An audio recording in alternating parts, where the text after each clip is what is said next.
Hello everybody, welcome back. This is EonShiKeno, and I've got with me here, I've got CowFu, and I've got TimeLorD. BlizzCon was today, and they just released all the new units, or maybe not all the new units, but most of the new units that are going to come out with Heart of the Swarm. And today we're going to talk about the new Zerg units, the Zerg changes, everything like that. So let's jump right into this. First of all, let's talk about the one unit from Zerg that was removed. It is the Overseer. You guys going to miss the Overseer? Hell no. I think that what it's replacing the Overseer is so much better that I won't miss it for a single second. All right. Exactly. The Overseer couldn't attack or do anything. Now, what's replacing the Overseer can do a hell of a lot more than just detect. So it's going to be cool. All right.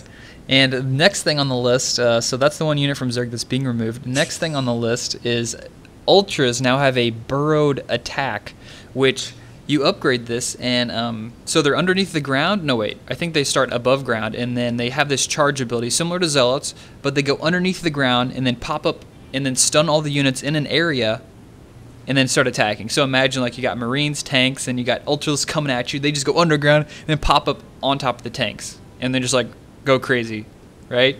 Does that sound awesome or what? It sounds a lot like a Scrooge McDuck move where he's diving through the money just to pop up.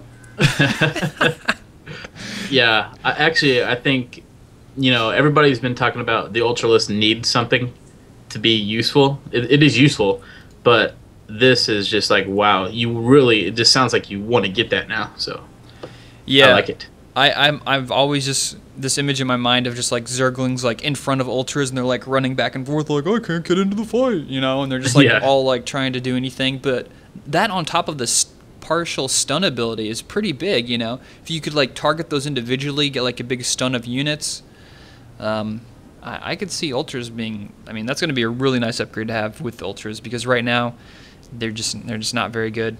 I mean, you can beat them with Marauders, with almost no micro. With just a little bit of kiting, but I mean, I think it's going to be a lot better for breaking big siege lines. You can just kind of go to the back of the army, and that way the Zerglings can come in from behind it, and then kind of just swarm all that stuff. So the Ultras can take out the tanks. Yeah, you're actually right about that. Like the Zerglings will have, if they're stunned, the Zerglings will last a little longer. They won't be getting hit by a whole bunch of crap, so the Zerglings will be able to do a lot more damage. So. Yeah, so it's overall sounds like a pretty good addition for the Ultras. And next on the list is an upgrade for Banelings. So Burrowed Banelings are now going to have an upgrade to be able to move around like a roach with tunneling claws. What do you guys think about this? This might be the biggest news for me. I use a lot of Burrowed Banelings when I do play Zerg, and it just seems outstanding for me to be able to move them around. No more super marine ball harassing for this Zerg right here. All I can think about is the most like. I remember seeing Moon, who was like Moon versus somebody, and was it Moon, TimeLorD, where he had like his 3 sets of Banelings like in this choke, and the guy with the Marines walked right in between, and missed everything. He pulled up 6 Banelings, didn't hit a single unit. So I'm thinking we're not going to see as much of that now. We're going to see a bunch of like burrowing like 2 Banelings and then kind of like sneaking them into a Terran third and then blowing up. And you're going to need to have detection everywhere. And oh man, I can imagine being a Terran just going out in the map. You're like, I'm going to need a Raven everywhere after you get past the mid game. It's going to be crazy. We're going to hear a lot of, oh, here he goes, ah, and then all the Marines die. So I can definitely see Baneling becoming the new harass unit for Zerg. You're just going to burrow a Baneling, send them over to the mineral line, just get a pair of them or 3 of them, however many you feel is necessary, and just completely destroy a Terran's economy.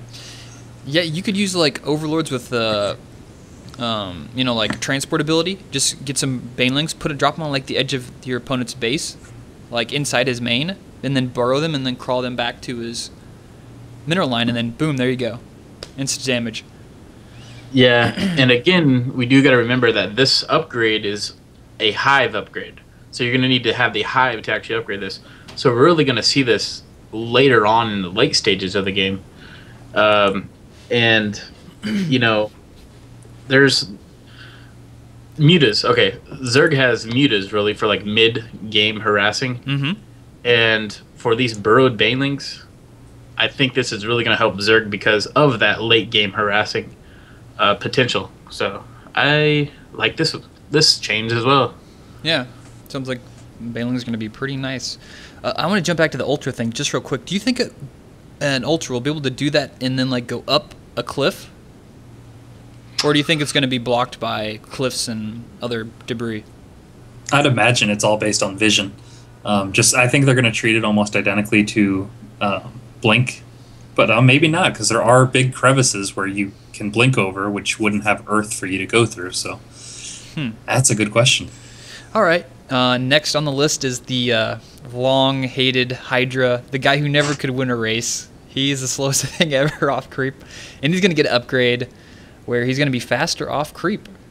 I think the Hydra needs more than that, but it's going to help.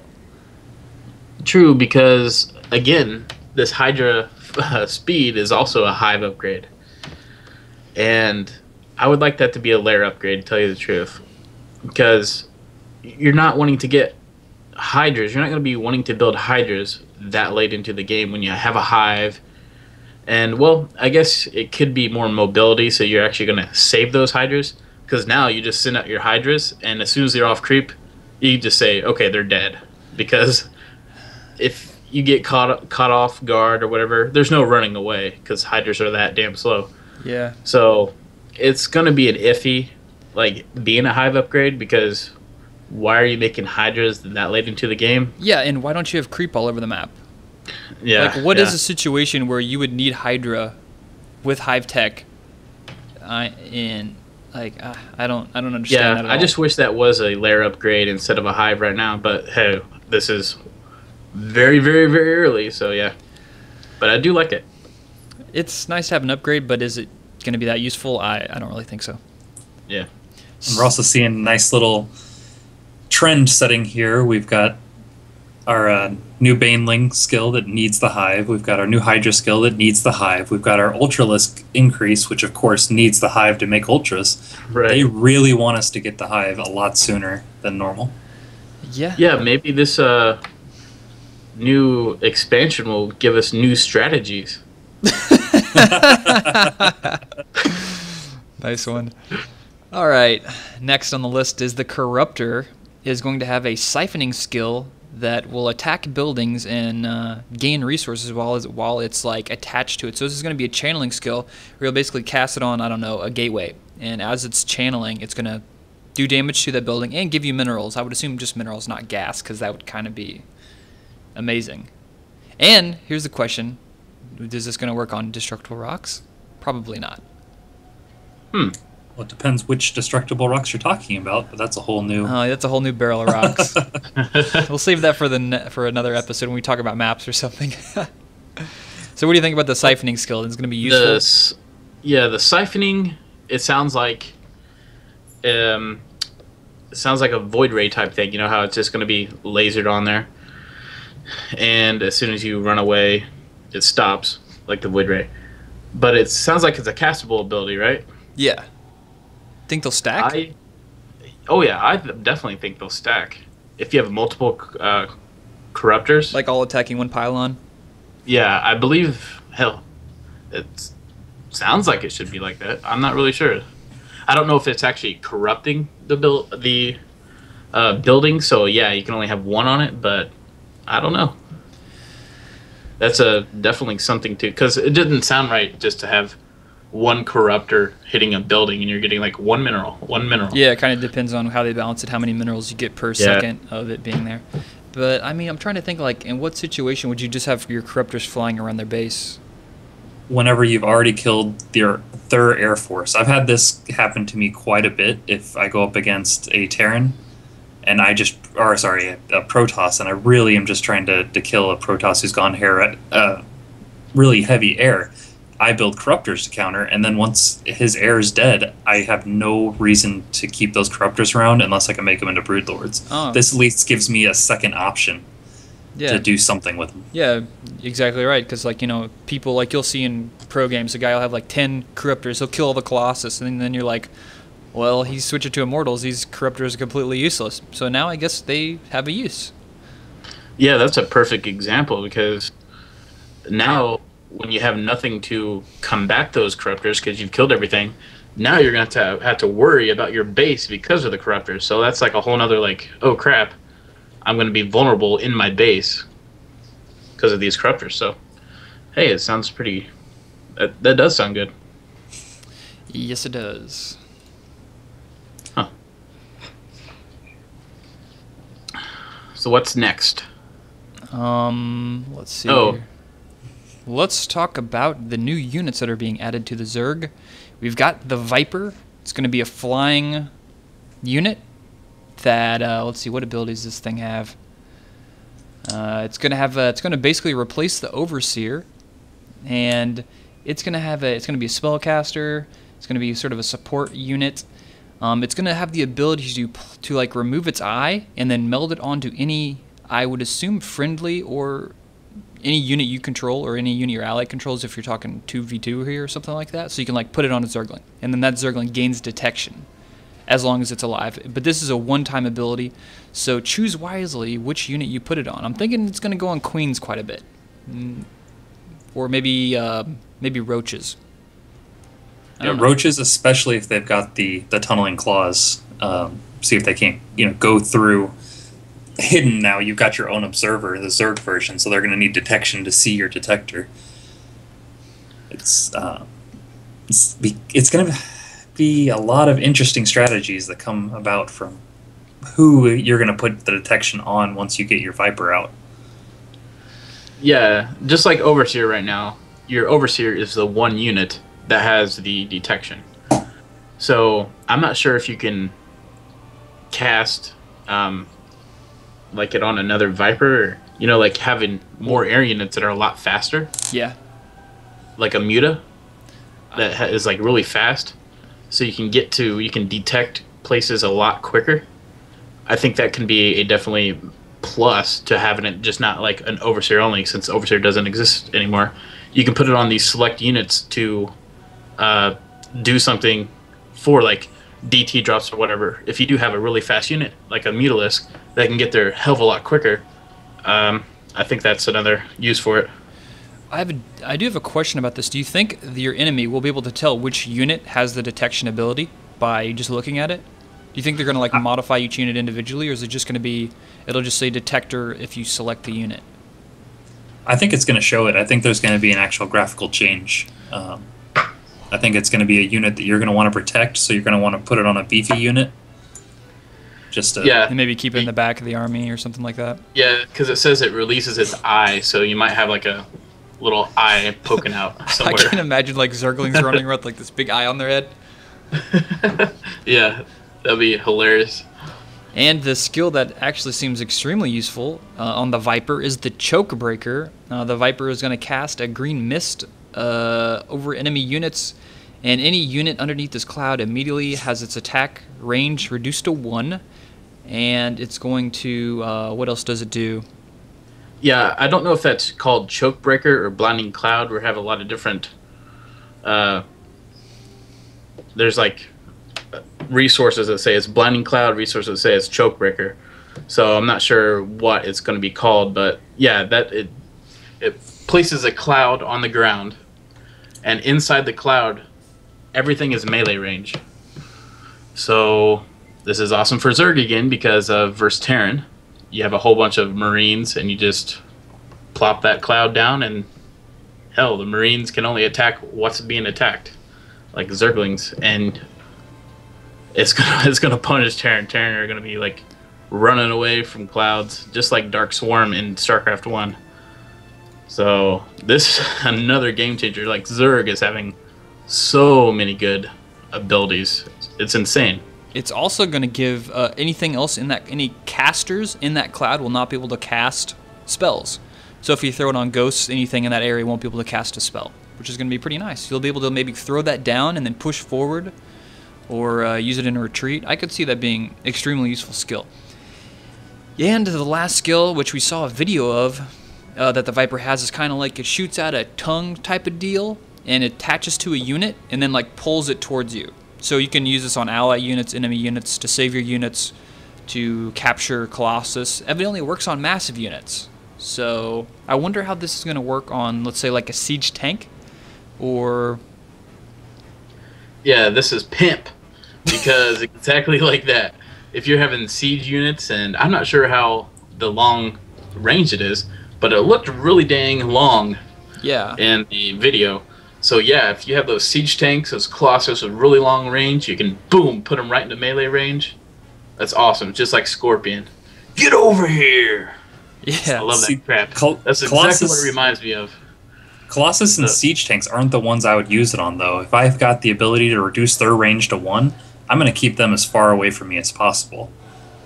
I'm going to start using this on the faster units, the heavier units, things that I want to really bring towards me. If I can get an arch on and just, well, I guess that'd be a bad example to put in the middle of my army.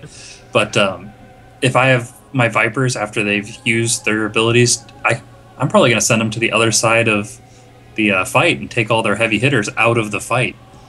Just move them away from the rest of my army. I don't know if that's a good strategy yet because I haven't played it, but that really seems like the way I would go with it.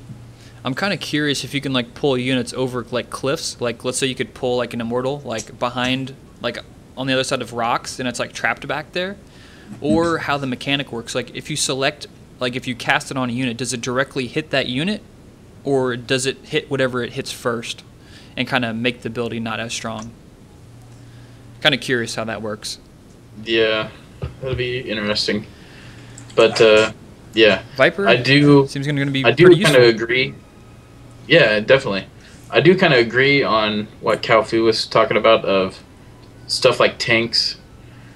Instead of just using the one ability to bring one tank over, if there's like 3 or 4 tanks back there that can cover like the cloud, you would want to use the cloud instead, because I guess you're going to have, it's just not going to be an ability, it's going to be like you're going to have mana, I guess, to deal with energy to do all this. Energy, yeah. So it's like, yeah, choosing what to use.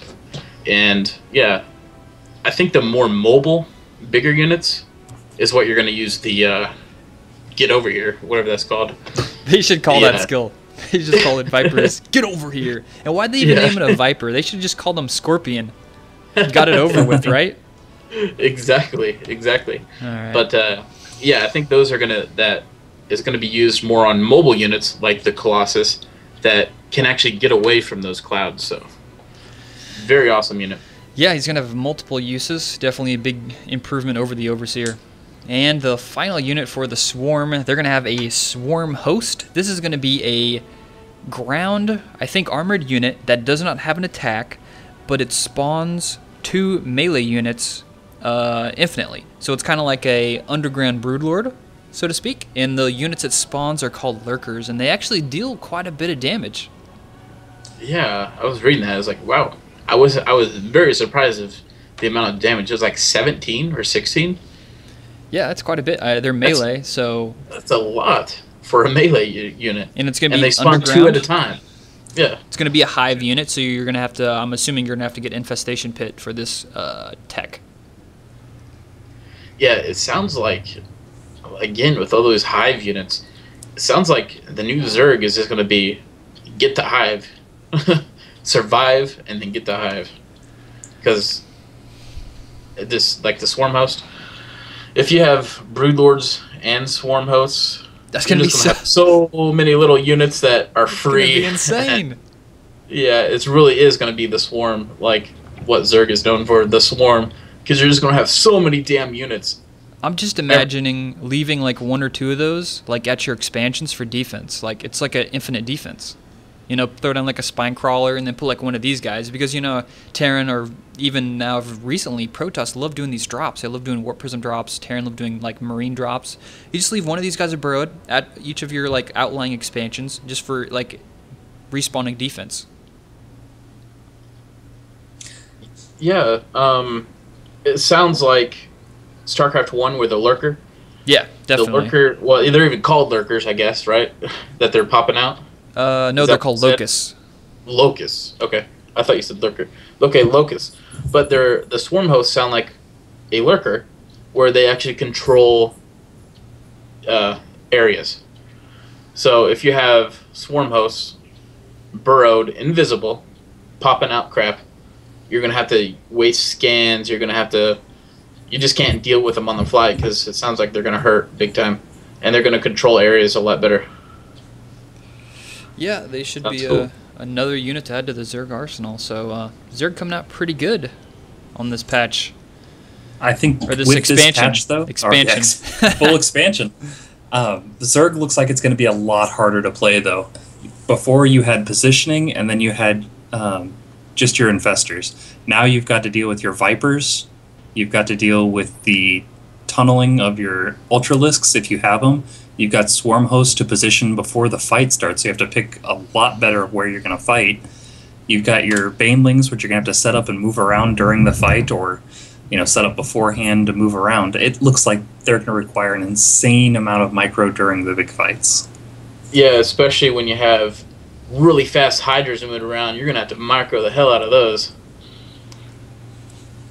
Crickets. Start working out your fingers. Yeah, Hydras.